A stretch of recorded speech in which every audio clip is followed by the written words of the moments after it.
Before the mind ever collapses into chaos, it seduces you with logic.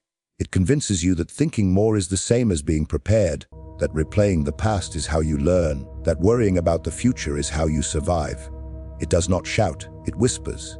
It sounds careful, responsible, even wise. Late at night, when the world slows down, it reopens old scenes and unfinished conversations. It asks questions that have no answers. It builds scenarios that feel urgent and real. And slowly, without resistance, you hand over your attention. You don't notice the moment peace leaves. You only notice its absence later, when silence feels uncomfortable and stillness feels unsafe. This is how overthinking begins, not with fear, but with trust placed in the wrong place. The true problem is not that negative thoughts exist. They are as old as consciousness itself. Every human mind produces doubt, worry, comparison, and anticipation. The problem is the belief that these thoughts deserve obedience.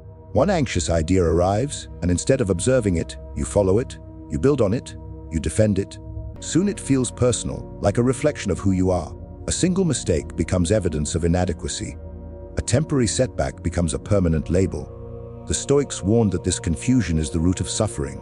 The mind presents impressions, but suffering begins when we swear allegiance to them without examination. Overthinking is not too much thinking, it is thinking without awareness. To understand this fully, you must become intimate with the way your mind works. Thoughts appear on their own. You do not choose the first thought. It rises from memory, habit, conditioning, fear. What you do choose is whether to agree with it. Most people never notice this choice exists. They live as if the mind is a narrator telling the truth, rather than a generator offering possibilities. The Stoics rejected this passivity. They trained themselves to pause at the moment of impression and ask, is this true? Is this necessary? Is this within my control? This pause, though brief, changes everything. It creates distance, and distance creates freedom. As you practice this, you begin to notice how repetitive the mind truly is. The same fears return in different disguises.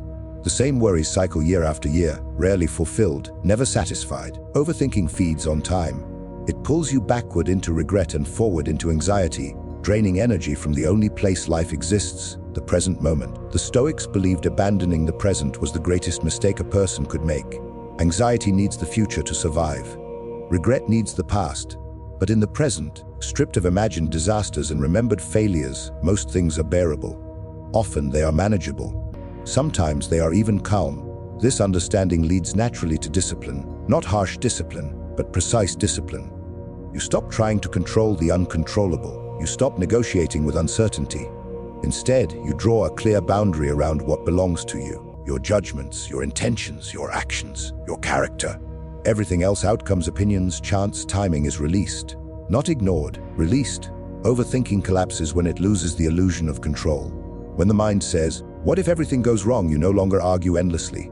You answer simply, I will act well, regardless. This response starves anxiety of its fuel. At first, the mind resists. It insists that worrying is necessary, that vigilance equals responsibility. But Stoicism exposes this lie. Endless worry does not prevent pain, it multiplies it. Preparation happens through action, not rumination. Wisdom is calm, not frantic. Each time you refuse to spiral, you strengthen a new habit. You learn to meet problems directly instead of rehearsing them endlessly.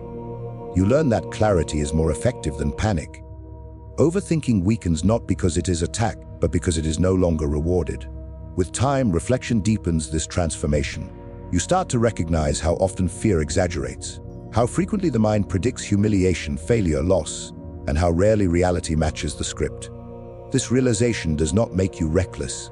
It makes you grounded. You stop mistaking discomfort for danger. The Stoics believed discomfort was an essential teacher. It reveals attachment. It exposes unrealistic expectations. When negative thoughts arise, you no longer rush to eliminate them. You allow them to exist without obeying them. You discover something quietly powerful. You are stronger than your thoughts claim. As this strength grows, your relationship with silence changes. Stillness no longer feels like emptiness, it feels like space. The mind continues to produce thoughts, but they feel distant, less urgent. You begin to respond instead of react. You act with intention rather than compulsion. This is not numbness, it is clarity. The Stoics never aimed to eliminate emotion. They aimed to prevent emotion from becoming a tyrant. You still feel fear, sadness, uncertainty, but they no longer dictate your behavior. Eventually, a deeper calm settles in. Not excitement, not happiness in the fragile sense, A steady acceptance of reality as it unfolds. You understand that life will remain unpredictable. Loss will occur. Plans will fail. People will disappoint. And yet you are no longer at war with these facts. You meet them with steadiness. Overthinking loses its power when resistance fades. When you stop demanding guarantees from life, the mind relaxes its grip. And then comes the final realization, quiet but transformative. Negative thoughts were never the enemy. Believing them was. Overthinking was never a flaw. It was a misunderstanding of where control lives. Control does not live in predicting the future or rewriting the past. It lives in choosing your response moment by moment. The Stoics understood this deeply. Peace is not found by arranging the world perfectly, but by arranging the mind to meet the world honestly. When this understanding settles, the mind does not fall silent forever. Thoughts still come and go, but they no longer define you. They pass like weather across a steady sky. You remain grounded, present, awake, and in that state, peace is no longer something you chase or wait for. It becomes something you carry quietly, firmly, through whatever life brings next.